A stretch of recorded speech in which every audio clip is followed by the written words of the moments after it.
Hello. This video will provide an overview of the Sexual Violence Campus Climate Survey results for UW-Platteville from the spring of 2018. Today we're going to cover what we have worked on since the survey was first administered in 2015. We'll go over some background and demographic information from when we administered the survey in 2018. And then we will also review some of the findings from 2018 and our next steps. Also, please be aware that within this presentation, we will be discussing some experiences of sexual violence that students have had on our campus.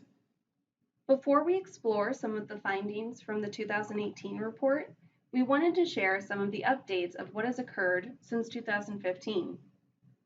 A mandatory online education program about alcohol, drugs, and sexual violence for all new and incoming students was launched in the spring of 2016. A sexual violence victims advocate was also added to campus.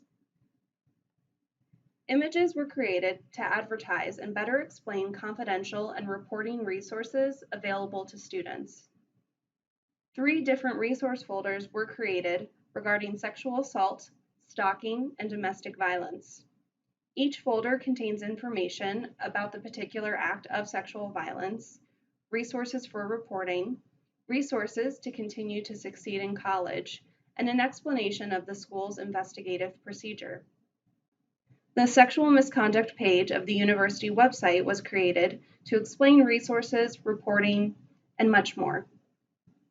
A program request form was created offering courses on consent, healthy relationships, bystander intervention, and general awareness. We continue to offer many programs and awareness campaigns during Sexual Assault Awareness Month, and we do regular programming throughout the year. These steps taken may help to explain some of the findings from our most recent data. In order to understand the impact of our initiatives, we conducted the survey for a second time in the spring of 2018. We had a 17% response rate, which matched the average response rate across all the cohort institutions. The majority of respondents for the UW-Platteville campus identified as white and as heterosexual. 50% of the respondents also identified as women. The response rate across class level was fairly consistent. Since 2015, more students have reported having received training or information about sexual violence prevention during the academic year. The group that reports receiving the most training still remains as first-year students, which makes sense given the focus we give them. And we continue to see that training has an impact. The majority of students who receive training agree that it increases their knowledge, especially in some of the areas we needed to work on since the 2015 report, including reporting an incident of sexual violence and understanding the school's procedures for investigating an incident of sexual violence. Within the survey, we were able to compare groups who received training with groups who believed that they had not received any training. In all areas, students who believed they had received information or training were more confident about their abilities and awareness. This really stresses the importance of people receiving training and the difference it can make. Throughout the survey report, you will find the terms sexual violence and sexual harassment commonly used. Sexual violence is not a legal term, but an umbrella term we utilize to describe many things. The Campus Climate Survey specifically seemed to focus on acts of violence that would be considered sexual assault, but we'll get more into that later.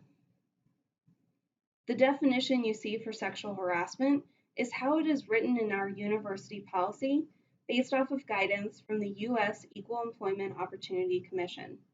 Specific acts of harassment were provided within the survey.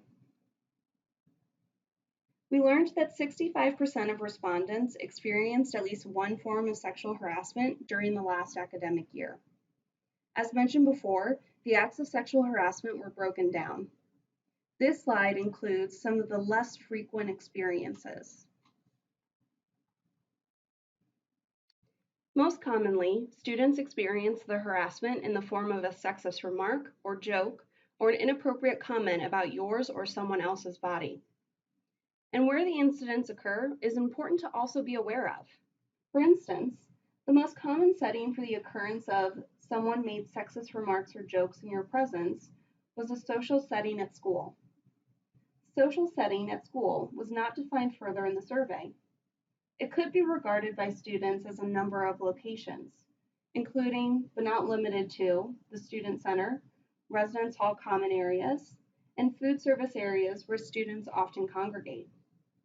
The next place harassment most commonly occurred was within a classroom or work setting at school. Students also reported on experiences with sexual violence. The survey covered all of the following acts.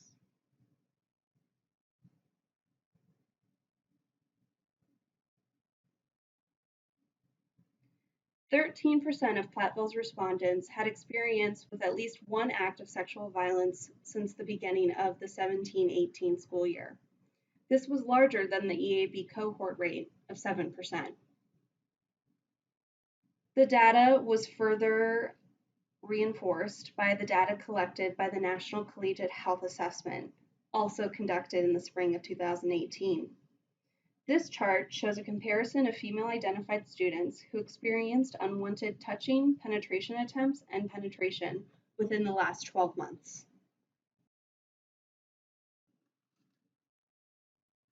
Just like sexual harassment, it is important to note where acts of sexual violence are occurring. Survey respondents who had experienced sexual violence were asked where it occurred. Most often, it occurred at an off-campus residence. This does not necessarily mean that the student was an off-campus resident.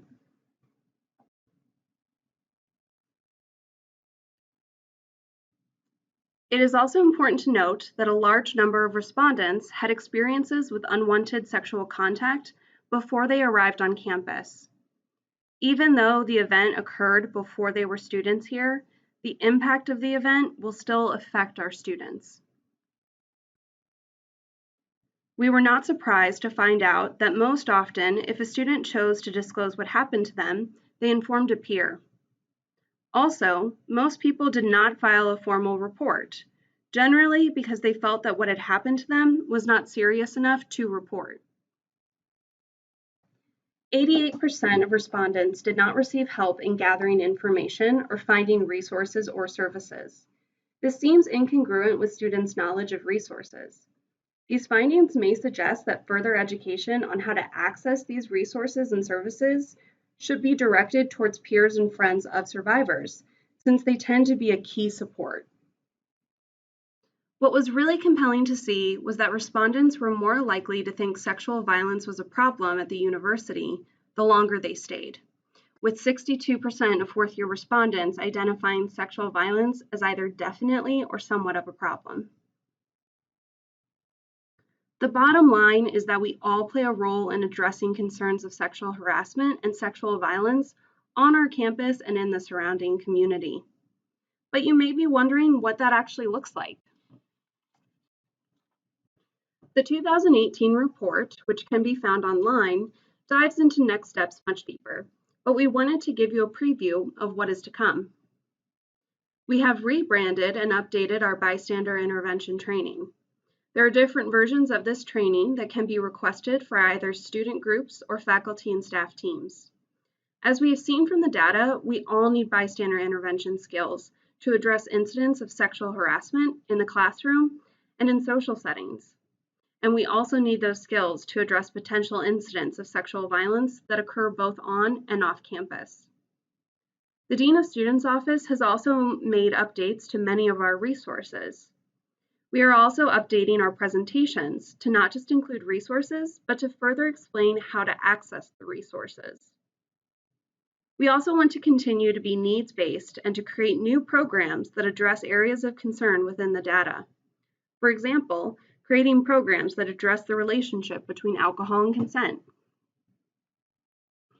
It's important to remember that we all play a role in the prevention of sexual violence and harassment on our campus, and that we also play a role in supporting our students who are victims and survivors. In the EAB report, 84% of respondents believed that faculty were genuinely concerned for their welfare. The students trust us, and it's important to honor that trust by calling out bad behavior when we see it in the classroom or in other areas of campus. It's also important to think about how you will respond to a student who discloses to you. You will need to know about the resources and how to refer the student, but you will also want to make sure that your own responses are trauma-informed. If you are unsure of how to be an active bystander or how to best pass along resources, please attend a training or request one for your department or area. Also, explore our sexual misconduct webpage to learn more about your reporting responsibilities and other resources. If you already feel confident in your skills, make sure you're putting them into practice. When someone says something sexist, speak up. Address other professionals who aren't promoting our culture of care, and address students in the classroom. This is so important as you serve as a leader and a role model, especially in classroom settings. Also, if you're passionate about this issue and are interested in contributing further to our culture of care, consider joining the Sexual Violence Awareness Committee. Students also play an important role in changing the culture on our campus and preventing acts of sexual violence and harassment.